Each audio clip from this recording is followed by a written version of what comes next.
Hello everyone. तो आज के इस वीडियो में हमारा टॉपिक ऑफ डिस्कशन होने वाला है अबाउट अलाउद्दीन खिलजी। पिछले वीडियोस में भी हम लोगों ने अलाउद्दीन खिलजी को ही डिस्कस करा था। उसके बाद जो कुछ लेफ्ट टॉपिक थे उसे हम इस वीडियो में कवर कर रहे होंगे। So starting our video without further delay. तो आज हम जान रहे होंगे आ, अलाउद्दीन के कुछ अध्यादेशों के बारे में। अलाउद्दीन जब सुल्तान बनता है और जब वो सत्ता पे आता है तो उसे काफ़ी सारे विद्रोहों का सामना करना पड़ता है।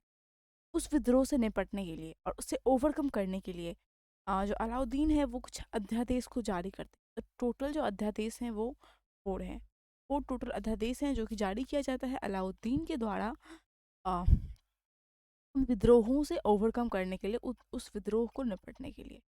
तो अगर मैं पहले अध्यादेश की बात करूँ तो वहाँ पे ये हमें पता चलता है फर्स्ट अध्यादेश से जो उपहार, पेंशन या फिर दान से प्राप्त की गई जो भूमि है, जो भी भूमि या फिर जो गिफ्ट्स हैं, उन्हें उन लोगों से ले लिया जाएगा। मतलब कि अगर उन लोगों के को अगर कोई गिफ्ट, तोहफा या फिर किसी पेंशन के रूप में, पेंशन या फिर दान में अगर कोई लैंड या फिर यहाँ पे हम कह सकते हैं लैंड या भूमि अगर उन्हें प्राप्त होती है, भूमि प्राप्त होती है, तो ये उनसे ले लिया जाए। Have been taken, been taken.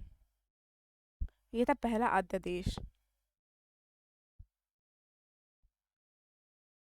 और यहाँ पर ये भी था कि जो कि सरकारी अधिकारी हैं उनसे जो उनकी जितनी भी मतलब जो गवर्नमेंट के लोग हैं, सरकारी लोग हैं, गवर्नमेंट पीपल,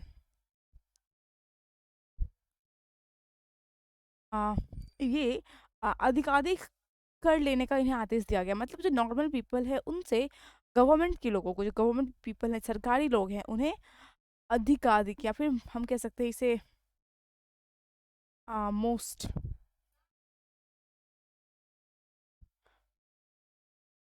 अधिकाधिक हम यहाँ पे लिख सकते हैं, अधिकाधिक टैक्स लेने को कहा गया। राइट। ये भी हमारा फर्स्ट में ही आता है। राइट। तो अब हम यहाँ पे सेकंड अध्यादेश देखते हैं कि सेकंड आखिर क्या था। इसमें ये बताया जाता है कि जो अलाउद्दीन के शासनकाल में जो गुप्तचर विभाग हैं, दूसरे देश में ये बताया जाता है कि जो गुप्तचर विभाग है, मिलिट्री स्पाई थेफ्ट अगर हम बोले तो गुप्तचर विभाग का संगठन किया गया। ओके।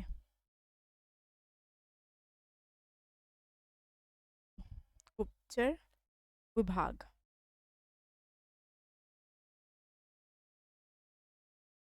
का क्या किया गया, संगठन किया गया अलाउद्दीन के काल में। तो ये था सेकेंड अध्यादेश। एंड जो थर्ड अध्यादेश था में ये बताया जाता है कि आ, जो शराब हो गया, फिर भांग आदि जो मदरक द्रव्य हैं, जो नशीले पदार्थ हैं, उनका प्रयोग तथा जुआ खेलने पे बैन कर दिया गया। राइट। मैं कह सकती हूँ ड्रग्स, वाइन, फिर भांग आ जाता है यहाँ पे। तो इन चीज़ों पे एंड जुआ खेलने पे,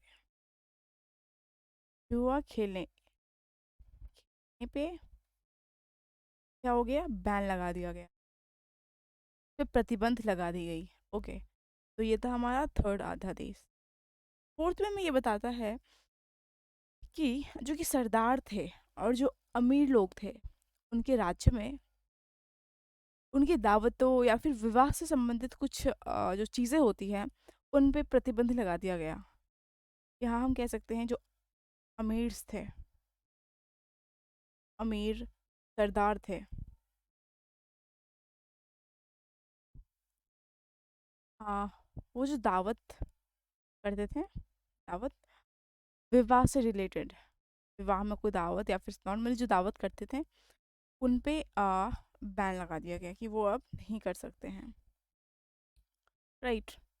तो ये थे अलाउद्दीन के कुछ अध्यादेश जो कि उसने जारी किया ताकि उनके राज्य में जो अविरोध हो रहे हैं लोगों के प्रति या फिर लोग जो विद्रोह कर रहे हैं उससे किस तरीके से छुटकारा पाया जाए और किस तरीके से उस विद्रोह को दबाया जाए। तो उसके लिए ये नीति थी किसकी, अलाउद्दीन की। अब हम यहाँ पे देखेंगे प्रशासनिक व्यवस्था। अलाउद्दीन की प्रशासनिक व्यवस्था कैसी थी। तो अलाउद्दीन किसी भी व्यक्ति को उसकी योग्यता के हिसाब से उसकी योग्यता पे बल देता था। मतलब कि उसको अगर किसी को अपॉइंट करना है अपने राज्य में किसी काम के लिए तो उसकी योग्यता उसके कारण है कि नहीं, कैपेबिलिटी, कैपेबिलिटी कितनी है हम कह सकते हैं योग्यता, योग्यता के आधार पे,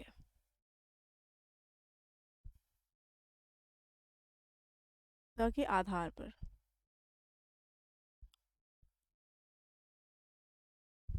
पहले जो राजा जो सुल्तान हुआ करते थे वो बूढ़े जवान या फिर जो भी कोई है उनको उनके अंदर वो कैपेबिलिटी हो या नहीं हो उससे मतलब नहीं होता था। बस वो अम, उसे उनको भर्ती में ले लेते थे। लेकिन जब अलाउद्दीन आया तो वो उसने देखा कि अगर जिस लोग में कैपेबिलिटी है वही इस काम को कर सकते हैं, अन्यथा वो लोग अन्यथा और कोई लोग नहीं करेंगे।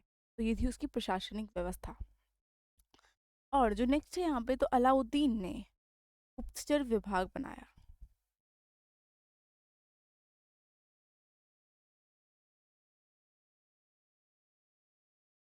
विभाग का संगठन किया, फॉर्म किया गुप्तचर विभाग को, राइट। जिसके अधिकारी की हम बात करें, जो हेड थे उसके मुख्य अधिकारी, उनका नाम उन्हें कहा जाता है, उनकी जो पोस्ट होती है उसे हम कहते हैं वरिद ए वरीद ए ममालिक, ये उनकी पोस्ट। अब अगर मैं यहाँ पे देखूं कि अलाउद्दीन की मंत्री परिषद की बात करूं, मंत्री परिषद तो वो कैसी थी उसको हम यहाँ पे डिस्कस कर लेते हैं।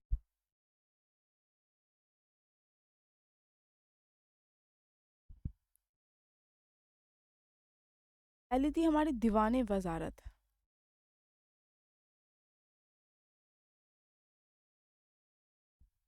इसके जो हेड होते हैं इस मंत्री परिषद के वो होते हैं वजीर। वजीर का मीन्स बेसिकली होता है मुख्यमंत्री, से हम सीएम कहते हैं, मुख्यमंत्री, राइट। और जो सेकंड वन है हमारा दैट इज दीवाने इंसा।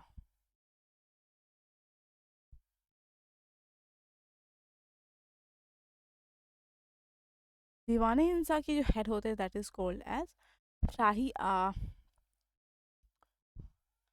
दीवाने इंसा जो मंत्री परिषद है इसका बेसिकली काम क्या होता है, तो वो होता है कि जो शाही आदेश है जिनको दिया गया है अलाउद्दीन के द्वारा उसको पालन करवाना, ये काम होता है दीवाने इंसा मंत्री। ओके, तो शाही आदेश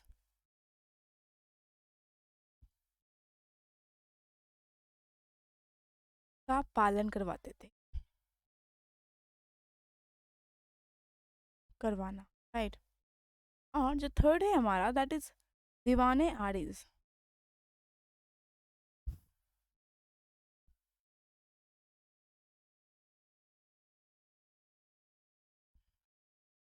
दीवाने आरिज जो मंत्री परिषद है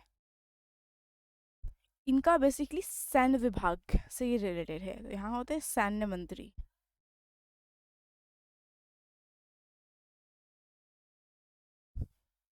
सैन्य मंत्री। और मैं फोर्थ की बात करूँ तो वो होते हैं दीवाने रसालत।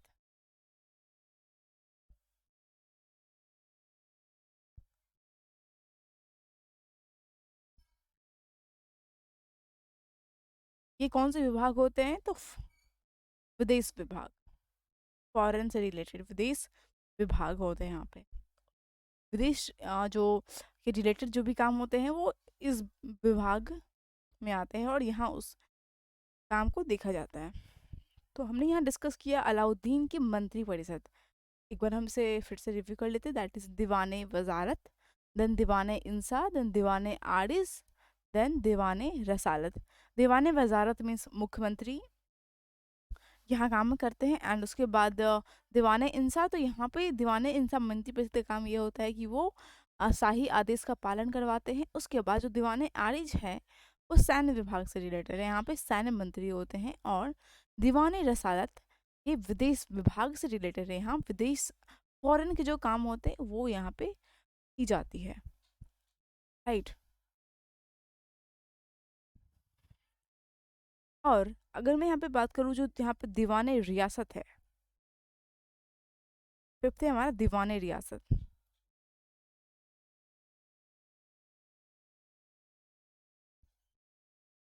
इसके अंदर मार्केट कंट्रोल होता है, मार्केट कंट्रोल। और तो यहाँ हम अभी मार्केट कंट्रोल, मार्केट सिस्टम के बारे में डिस्कस कर रहे होंगे। And the most important point कि जो अलाउद्दीन था उसने एकता सिस्टम को हटा दिया था, उसने पेमेंट देना स्टार्ट कर दिया था उन लोगों को। सो रिमूव्ड रिमूव एकता सिस्टम। ओके, तो अब हम यहाँ पे देखेंगे टैक्सेशन सिस्टम, लगान व्यवस्था। वो लगान कैसे लेता था, उन उसके राज्य में लगान आ, किस तरीके से वेल डेवलप्ड थी। तो जो अलाउद्दीन था वो जो लगान लेता था वो एक तरीके से लैंड की मेजरमेंट करके, किसी लैंड की पैमाइश करके, जमीन की या फिर भूमि की पैमाइश करके वो लगान लेता था। कैसे, तो लैंड को मेजर करके, भूमि की नपाई करके। ओके। और आ, उसके लिए लैंड नापने के लिए, जो लैंड मेजर करने के लिए उसने एक यूनिट बनाई, उस यूनिट को हम कहते हैं बिस्वा, बिस्वा यूनिट। वो बेसिकली लैंड जो लगान वो लेना पसंद करता था वो गले में, गले में वो लगान को लेना पसंद करता था। और लैंड को मेजर करने की यूनिट क्या है, unit that is Biswa. Okay. Alauddin ने जितनी भी लगान व्यवस्था लगाई उसको एक तरीके से हम कह सकते हैं कि स्थापित करने के लिए उस सिस्टम को उसने दीवाने मुस्त खराज की स्थापना की। दीवाने मुस्त खराज, इसका बेसिकली काम क्या होता है कि वो जितनी भी टैक्सेशन सिस्टम है, जितनी उसकी व्यवस्था जो कि बनाया गया है किसके द्वारा, अलाउद्दीन के द्वारा, व्यवस्था को स्थापित करने का काम करता है, व्यवस्था को स्टैब्लिश करने का काम।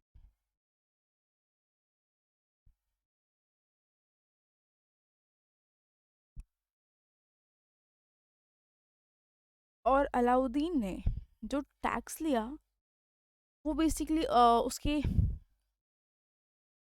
लगान जो उसने कलेक्ट किया वो जो लोग हैं उसके पैदावार के हिसाब से, मतलब कि वो कितना उपजा सकता है उसके हिसाब से उसने लगान लेना स्टार्ट किया। मतलब उसकी जितनी पैदावार है, जितनी वो प्रोड्यूस कर सकता है फूड ग्रेन पैदावार, इसका हाफ 50% वो लगान लेता था, वो टैक्स लेता था। 50% को मैं लिख सकते हैं 1/2, दिस इज हाफ, मतलब जितना पैदावार है उसका आधा वो टैक्स के रूप में कलेक्ट करता था। कौन, तो ये है अलाउद्दीन। अलाउद्दीन ने दो नए टैक्स भी लगाए, टू न्यू टैक्सेस। तो वो कौन से टैक्सेस हैं, तो पहला है हमारा न्यू टैक्स की मैं बात करूँ तो पहला है हमारा घड़ई कर, एंड सेकेंड है हमारा चरई कर। तो घड़ई कर में यहाँ पे क्या होता है कि घर, मकान, जिस मकान में वो रह रहे हैं उसकी भी उनको टैक्स देनी पड़ती थी। और चढ़ाई कर मीन्स ये होता है कि आ, लोगों की जो कैटल्स है, जो उनकी आम, गाय गाय भैंस बकरी, उनकी मवेशियाँ जो हैं, वो जिस लैंड में चर रही हैं, उनके लिए उस लैंड की जहाँ पे वो चर रहे हैं, उसके लिए उन्हें टैक्स देना पड़ रहा है उस लैंड के लिए। तो ये होता है हमारा चरई कर। और पहला है हमारा घड़ई कर। घड़ई कर क्या होता है कि उस मकान का कर, जिस मकान में लोग रह रहे हैं। और चरई कर जहाँ पे वो अपने मवेशी को चरने के लिए छोड़ रहे हैं, उस लैंड का कर। ओके, अब हम यहाँ पे देख रहे हैं खलसा भूमि। बेसिकली खलसा भूमि क्या होता है? तो खलसा भूमि मतलब यहाँ पे ये होता है कि सुल्तान की भूमि भी इसे हम कहते हैं।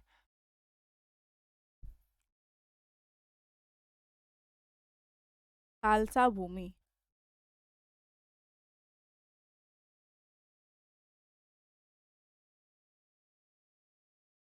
तो इस भूमि से लगान कौन वसूल करता था? तो राज्य के द्वारा।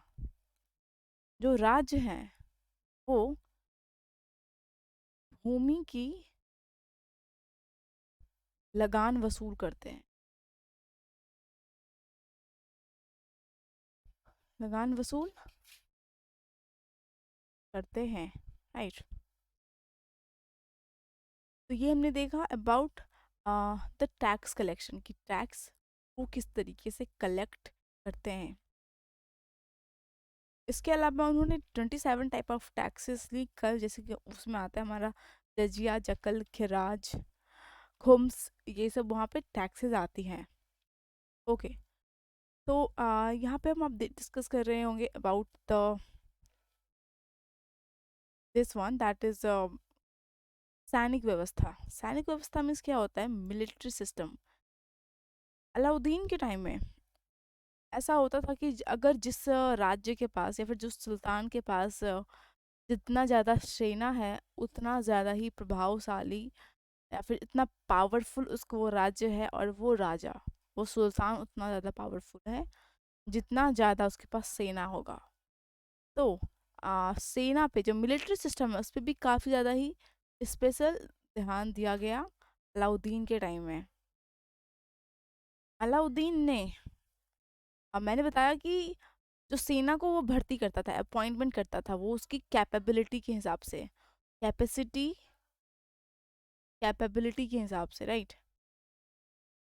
कैपेबिलिटी कितनी है उसके हिसाब से वो लैंड को, सॉरी, जो सेना है, जो मिलिट्री है, उन्हें भर्ती करते थे। और ये पहला ऐसा सुल्तान था जिसने इन सेना को कैश पेमेंट दिया। Cash payment, cash payment means यहाँ पे होता है नगद वेतन। नगद वेतन। पहला दिल्ली का सुल्तान था जिसने सेना को कैश पेमेंट दिया।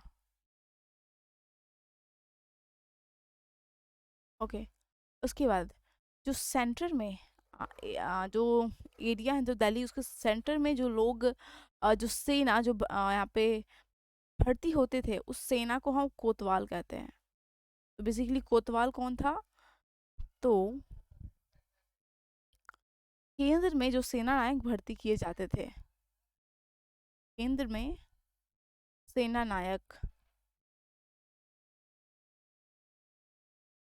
इन्हें हम क्या कहते हैं? कोतवाल। ओके, और अलाउद्दीन खिलजी ने सेना का विभाजन इस तरीके से किया था। तो वो हम यहाँ पे डिस्कस करते हैं किस तरीके से सेना का विभाजन किया। तो सेना की विभाजन आ, 1000, 100 और 10 पर आधारित किया।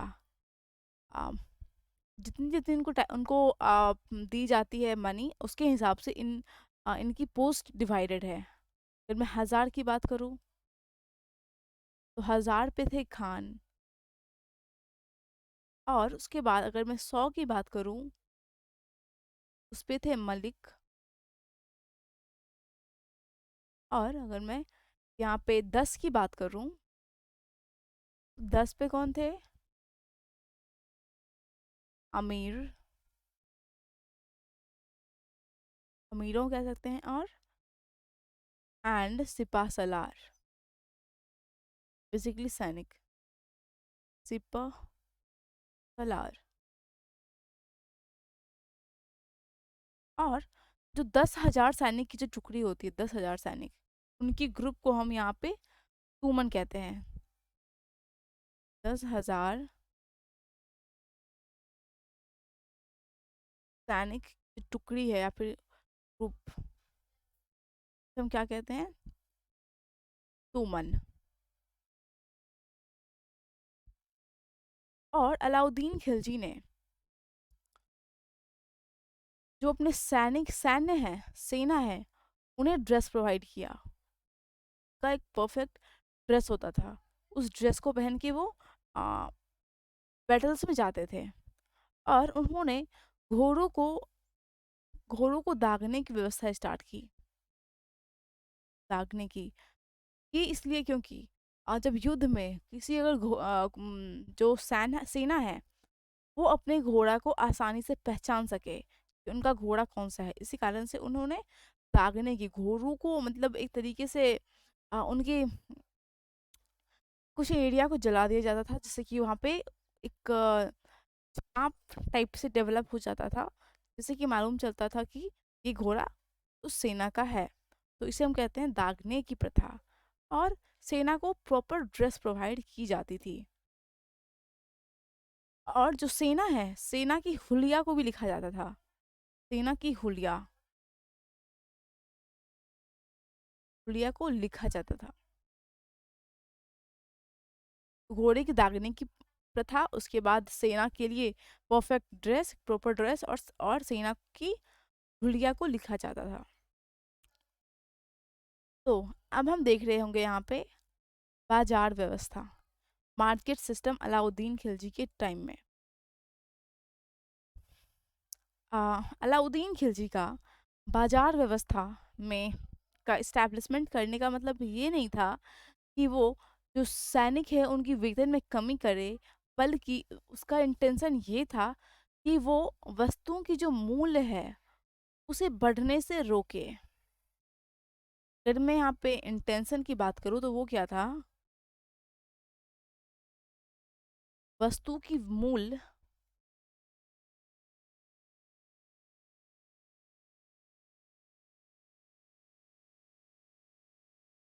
समान रहे,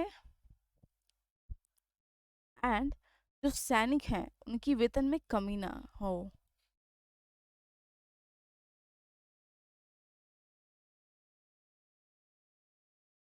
वेतन में कमी ना हो, ये उनका इंटेंशन था अलाउद्दीन खिलजी का। अलाउद्दीन खिलजी ने बेसिकली प्रत्येक वस्तुओं के लिए अलग अलग बाजार बनाए। अगर मैं गले की बात करूँ यहाँ पे, तो उसके लिए उन्होंने जो बाजार बनाया उसे हम कहते हैं मंडी। कपड़े के लिए उन्होंने बनाया, दैट इज कॉल्ड सराय आदिल।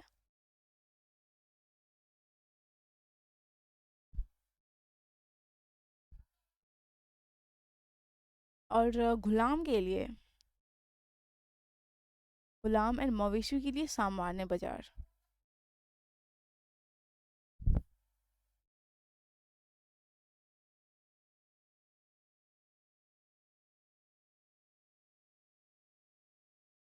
सामान्य बाजार बनाया उसने। जितने भी लोग थे, अगर उन्हें उस मार्केट में जाना होता है, अगर कोई सामान उन्हें खरीदना होता है, तो उससे पहले वो जाके सहनाया मंडी में अपने आप को पंजीकृत करते थे। सहनाया मंडी,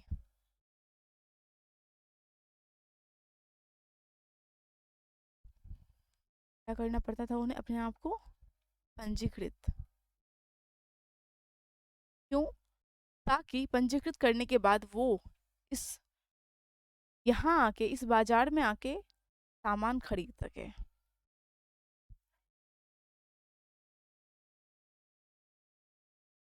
सामान खरीद सके। ओके। अगर जो लोग कानून को भंग करने की कोशिश करते थे, इन कानून को, उनके लिए बहुत कठोर दंड देने की भी व्यवस्था की जाती थी। अगर किन्हीं लोगों को कुछ बहुमूल्य चीज़ खरीदना है या फिर कुछ ज़्यादा एक्सपेंसिव चीज़ उन्हें खरीदना है, उसके लिए वो दीवाने रियासत या फिर सहनाए मंडी से वो पहले आदेश लेंगे और आज्ञा लेंगे। एक सहनाए मंडी, फिर हम इसे कह सकते हैं दीवाने रियासत।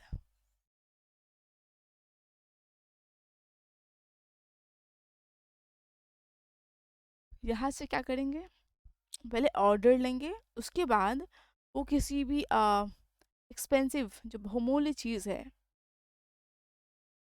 उसे परचेज कर पाएंगे।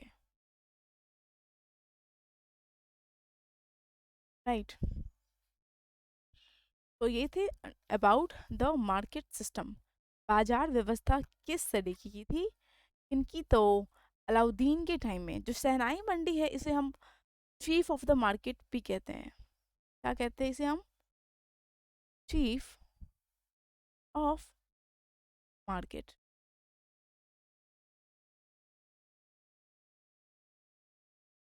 ओके,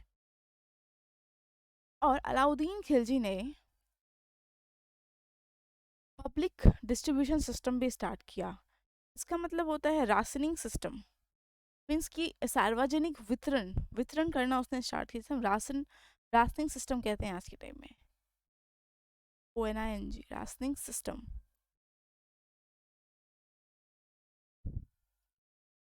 किनके लिए, तो जो गरीब लोग थे उनके लिए, गरीब लोगों के लिए राशनिंग सिस्टम स्टार्ट किया। और यहाँ पे क्या था कि वो 1 ईयर में पर पर्सन 24 kg राइस दिया करते थे। अगर मैं राशनिंग सिस्टम को हिंदी में अगर मैं इसको लिखना चाहूँ तो मैं लिख सकती हूँ दैट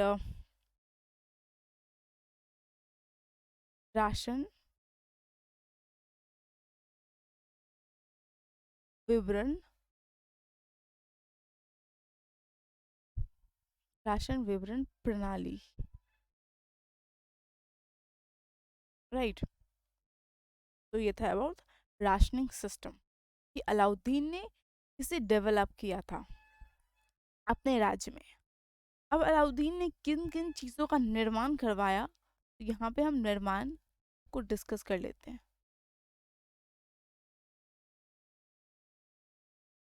तो अलाउद्दीन ने अलाई दरवाज़ा, जो कि अलाई मीनार में है, अलाई मीनार में अलाई दरवाज़ा का निर्माण करवाया, अलाई दरवाज़ा। एंड उसके बाद अलाउद्दीन ने हौज़े अलाई, हौज़े अलाई, तो हौज़े अलाई बेसिकली है क्या, तो ये एक तालाब है। हौज़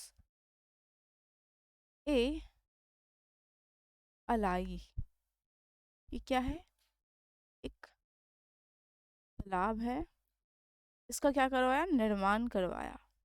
राइट, और इसने 1000 खंबा महल भी बनवाया, 1000 खंबा महल।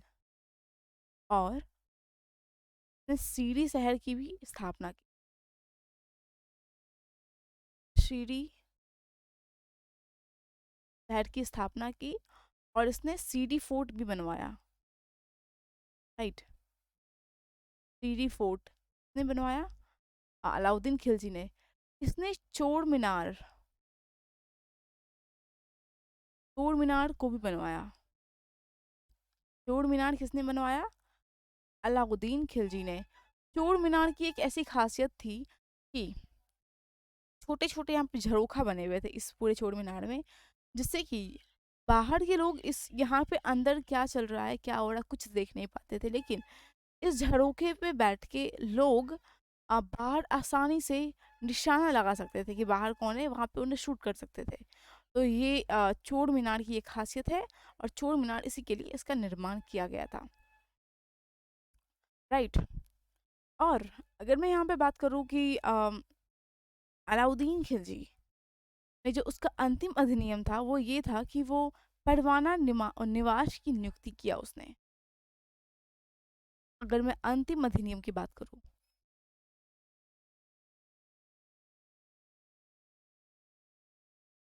तो वो क्या था, दैट इज परवाना निवास। मतलब इसका मतलब होता है बेसिकली, आप पहले मैं लिख लूँ परवाना निवास।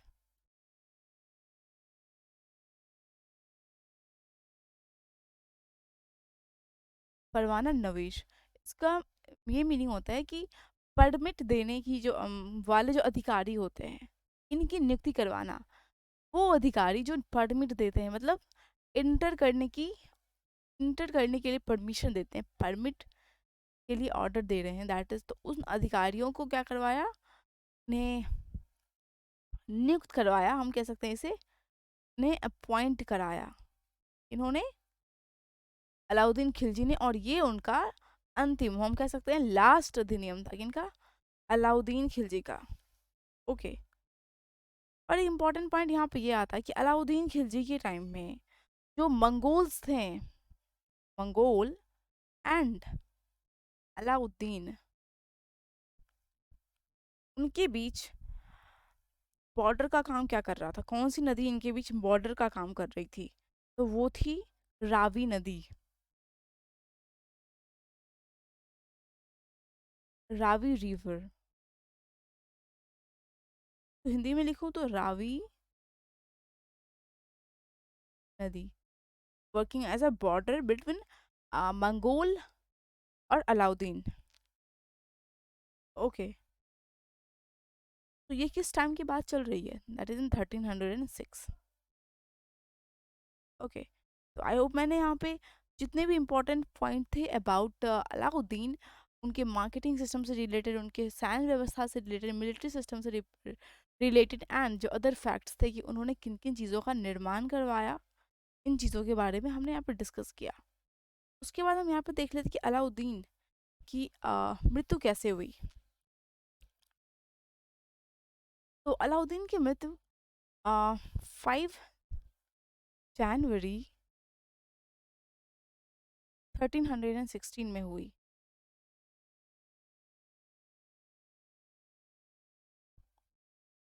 इनकी मृत्यु हो गई, राइट। उसके बाद जो सत्ता में आते हैं वो होते हैं कुतुबुद्दीन मुबारक शाह खिलजी।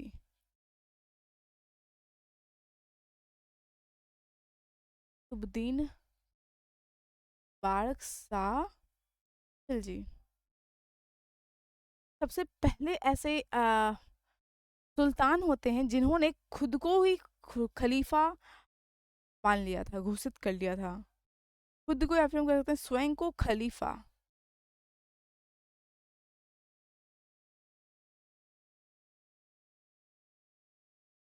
घोषित कर लिया, राइट। एंड ये बेसिकली नग्न स्त्री और पुरुष का संगत पसंद करता था। इनके बारे में एक चीज़ है जो ये पसंद करते थे, एग्जाम में क्वेश्चंस भी इम्पोर्टेंट आते हैं। कुछ ज़्यादा काम इन्होंने अपने शासन काल में किया नहीं, कि इन्होंने कुतुबुद्दीन मुबारक शाह खिलजी ने, बस इनमें जो इम्पोर्टेंट पॉइंट वही है कि ये पहले सुल्तान थे जिन्होंने अपने आप को खलीफा घोषित किया, एंड वो नग्न स्त्री और पुरुष को का संगत पसंद करते थे।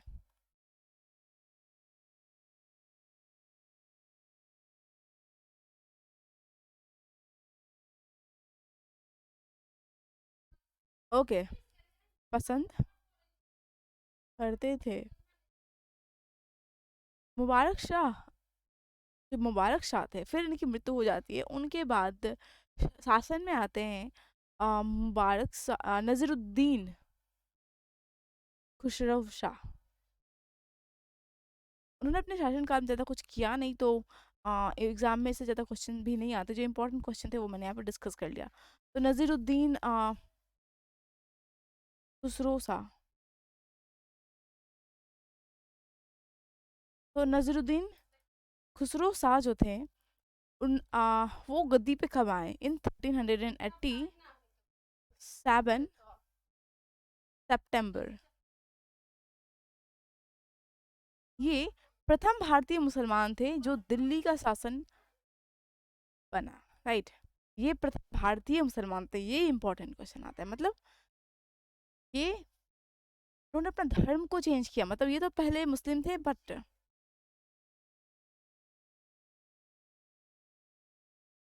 पहले इन्होंने, ये मुस्लिम थे बट इन्होंने अपना धर्म धर्म को चेंज किया। उसके बाद ये सत्ता में आए कौन, नजीरुद्दीन खुसरो शाह, कि 1327 सितंबर को बेसिकली सत्ता में आते हैं। तो हम यहाँ पे ये कह सकते हैं कि इनका शासनकाल है वो ज़्यादा कुछ चला नहीं, तो उसके बाद इनको अपदस्थ करके तुगलक वंश आते हैं शासनकाल में। तुगलक वंश के बारे में हम डिफरेंट वीडियो में डिस्कस करेंगे, और तुगलक वंश की स्थापना किस तरीके से हुई और किन्होंने किया, ये हम डिस्कस करेंगे डिफरेंट वीडियो में। I hope you all have got the point, so thank you everyone.